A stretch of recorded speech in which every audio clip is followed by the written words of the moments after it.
This week on Bravo's Love Hotel. Make her feel stupid for being upset right now. And I feel like I've been getting to know someone and I feel like I don't even know who you are.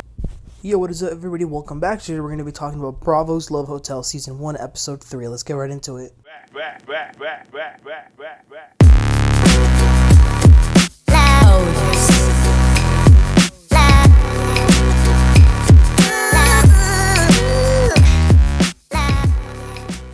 Okay, so in last week's episode, the women chose one man to stay. They gave him a key, plus one additional one that they all decided as a group to keep. And the men who were not chosen left, but in exchange, a new bunch of new men joined the scene, which is good because it's good to change things up a bit. I feel like the women were kind of getting bored by some of the other guys. These new guys, they're pretty much all still the same age as the ones that we have. Maybe one's a little younger, one's a little older. Now, this is the crazy part. There's this guy who, as soon as Gizelle sees him, she says to him, "Have we met before?" And he says, "Yes." Whoa. So Gizelle goes to talk to him right away, and she says, "Are you friends with the Thompsons?" And this man, his name is Ed, he says, "Yeah, they're my cousins." Gizelle says, "Did you know I was going to be here?" And he says, "I had no idea." And then Giselle's like, "Oh, well, we can't date. We can't do it." So basically, Gizelle dated his cousin. But, I might be messed up for saying this, but I don't see a problem with that. With them getting to know each other. So what? They're cousins, okay? It's different than being your best friend or sibling, I think. But because he seems interesting. He's a voice actor. The other men are being asked questions by some of the other women, like, what do you do for a living? What are, some things that are interesting, zodiac signs, things like that. Luanne is really into this guy. He's from South Africa. He studied at Oxford, and Luanne is mesmerized. I'm not gonna lie, I love someone that's educated too. Not because I think if you went to college, then you're better. No, but it's because I am such a nerd when it comes to particularly politics and history. So I want to be able to talk to my spouse about World War II. I know that sounds lame, but that's what I like. Let's talk about a Supreme Court case that happened. I don't know. I like to talk about things like that. Okay, y'all, let me tell you, this show, it's made me laugh a lot, since the first episode. Maybe that's part of the reason why I like it so much. So Luanne is talking to this guy that I just said she was very into, and she's feeling his vibe. His name is Adam. And then this other guy, his name is Craig, who, I don't want to sound rude or mean, but let's just say he's not physically attracting the masses, okay? And he wasn't really dressed. It kind of looked like he was dressed to go to the Golden Corral for the senior discount, okay? Ashley even said he looked a little like Austin Powers. So as Luanne is talking to Adam, Craig, he just comes out of nowhere, grabs a chair, and sits next to Luanne. And he says to Luanne, "I don't want to not be able to talk to you." And Luanne's like, "Oh, I thought you were going to say that you didn't want to interrupt." And Craig's like, "Oh, no, I don't mind." He said he don't mind. So Luanne then has a moment. So she's telling them that she runs her life in 7-year cycles. She got married, then 7 years later she got divorced, and then now it's been 7 years since that. And then Adam says that, speaking of 7, his birth date is 7/17/70. And Luanne then says, "No, that's my father's birthday." And she gets up and leaves crying a little. That's sad. And Jazelle goes to check up on her, and Jazelle is there. She gets it. Those of us who watched Potomac, we know about Jazelle and Mr. Curtis Graves, who passed not too long ago. One of the new guys who joined the hotel, his guy named Jason, he's 37, and Ashley is talking to him.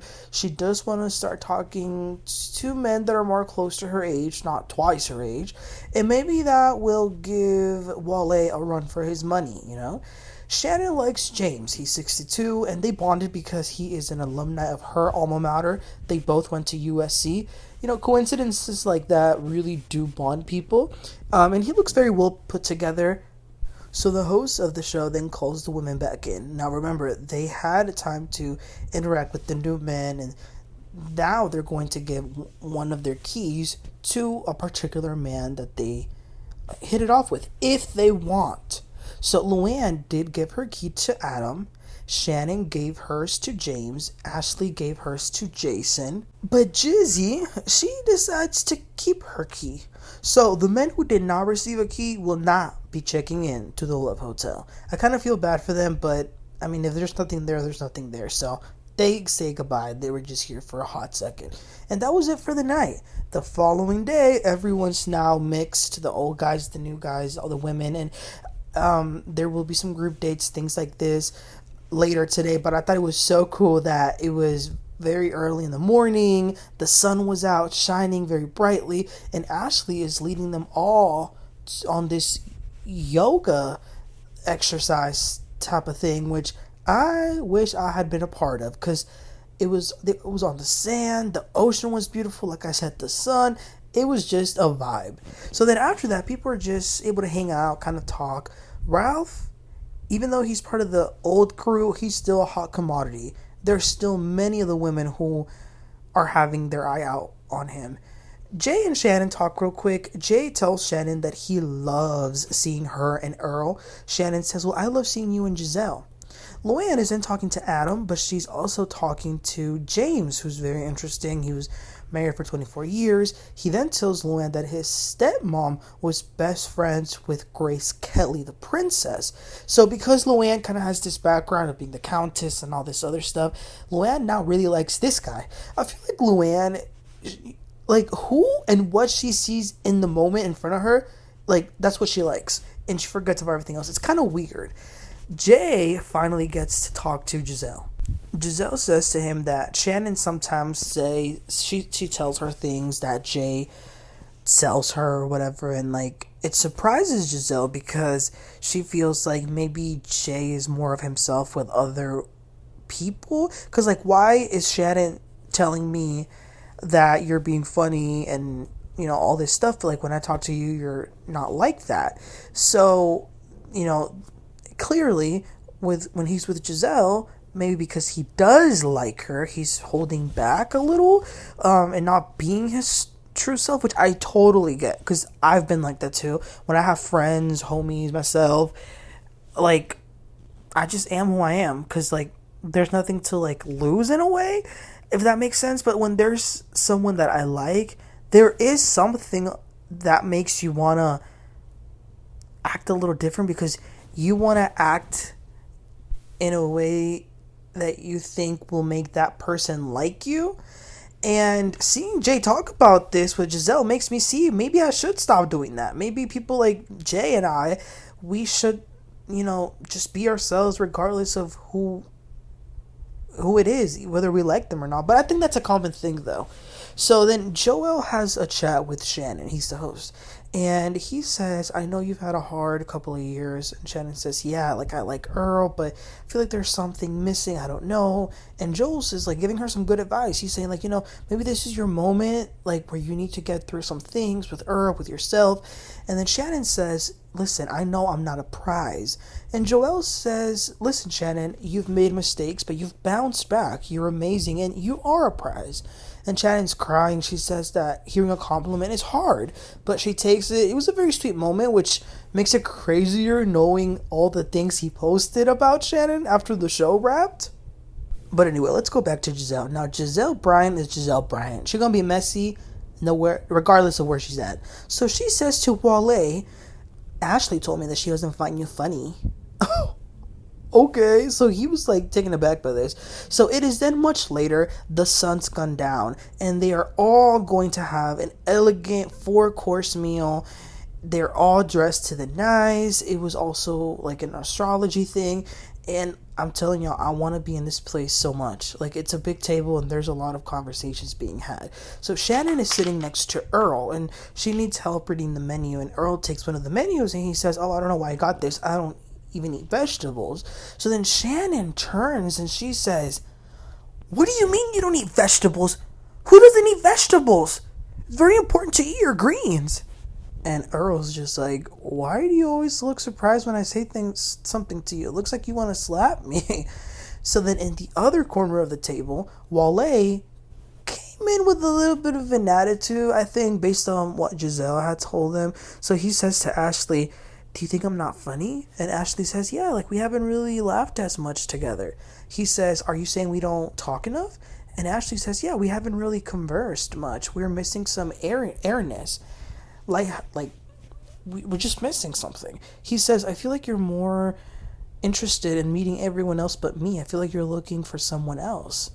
Wale says that this, I kind of already knew they weren't compatible.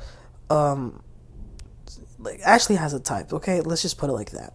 Shannon then turns to her right and talks to Philip, and they talk about him living in Los Angeles. They're talking about Bel Air, Crest, Central Valley, West Side. I've noticed personally when people are from California and they start talking about all these damn places, like I'm telling you, I've experienced like they'll be talking about all these. Hey, homie, you from San Jose? No, I'm from Oakland. I'm from Long Beach. This, like they just know what they're saying, So anyway, Shannon is talking to him about to Philip about California, and Shannon then turns and says, Earl, you're very quiet, you need to participate. And Earl says, I don't live in California, I don't really know what to say. And Shannon says, well, you can just listen. And Earl says, why are you being critical? This is like the third time. And Shannon says, are you serious right now? What did I do? And Earl says, I don't remember, I was just being sensitive for some reason. Awkward. I could see both sides immediately. Wale and Ashley are still going at it. He says to her, I feel like you're holding yourself back from exploring this connection. Ashley says, I'm being sensical about this because I really do dive in. And Wale says, well then dive in. And Ashley says, I need to be realistic about everything. You want children? I maybe don't. Geographically, it's hard. So I think we should just breathe for a second. And Wale says to her, you just don't want to like me. It's clear that you're just throwing things to make sure our connection severs. Ooh. So back to Shannon. She says to Earl, I'm surprised. I'm sorry I was surprised that you didn't eat vegetables. In California, everybody eats them. But if it was rude, then why didn't you say anything? And Earl says, because it's a dinner party, sweetie. Ooh. So then after dinner, they do an astrology reading. They had this lady who was doing them. Shannon and Earl talk for a second, and Shannon says she was triggered because in her past relationships, her partners would be angry with her and she would be confused with what she did and she would be punished. Earl says, well, in relationships, you will have landmines that you don't see or that you didn't know existed. One of the things that you said reminded me of my first wife. Shannon said, did she ask you why you didn't eat vegetables? And he said, no, it's not that. It's being criticized for something and then pretending that she didn't say it. It's okay. Like, it's forgivable. It's stupid. Shannon then says, oh, so now you're saying that my feelings and me being upset is stupid? So she gets up, typical Shannon meltdown, and leaves crying, and oh, Lord, Shannon. She is acting like the old Shannon who is kind of annoying, okay? Meanwhile, Luanne, James, and Adam, they have this astrology threesome sort of thing going on. I thought it was funny. Okay, it was cracking me up just seeing the three of them laying together with Luanne in the middle. It was funny. Ralph and Gizelle are still kicking it, and he very respectfully asks, can I pursue you? Because I'd like to. And she says, yeah, okay, great. So some of the women go check on Shannon. In typical situation, Shannon completely rewrites the way things went out, like the way things happened. I'm sorry, Shannon, but if you aggressively turn to someone at a dinner table and say, you don't eat vegetables, what's wrong with you? I think it really came down to the delivery of the way she said it. So that was pretty much it for the night. The ladies try to go check on Shannon afterwards, but she was in tears. They decide to have Adam go out with Shannon the next day. Maybe that'll cheer her up. It is then a bit later, Ashley actually decided to go down and spend some time with Jason, but then Shannon comes down in her pajamas to the hotel lobby. And she starts to tell Ashley that today marked a year since her DUI, and because she shared this with Earl, she thought that he would celebrate her. But I did like the fact that Shannon takes a selfie, because if you watch the OC, then you know that she infamously took a selfie the night of the DUI with a bloody face. So it's kind of a nice thing that she is now okay a year later. And then on her way to her room, Ashley sees that there are some men hanging out on like this little living room area, and she goes just quickly to say goodnight to them, and she says that there are some great guys here who she had her eye on, and then she flat out admits that she's been having her eye out for Ralph for a while, but has tried not to, but can't help it. And Ralph, this was music to his ears. He was shocked in such a good way. Like, he was a little speechless. I think he might have had a wet dream later that night because he was very excited. So that was it for the episode, you guys. I'm telling you, I really do like this show. It's just a fun show to watch. But Shannon, I'm sorry, I love Shannon, but at the same time, we can't deny that she does have an issue at self-sabotaging a lot of her relationships, friendships, I guess you could say. Like, why are you flipping out? Because, like, come on, Shannon, you gotta understand, you cannot aggressively come at somebody the way you did and then expect them not to say anything, and then they snap and now you're the victim. No, I'm sorry, but no. I wasn't here for it. But you guys, let me know your thoughts on this episode, please.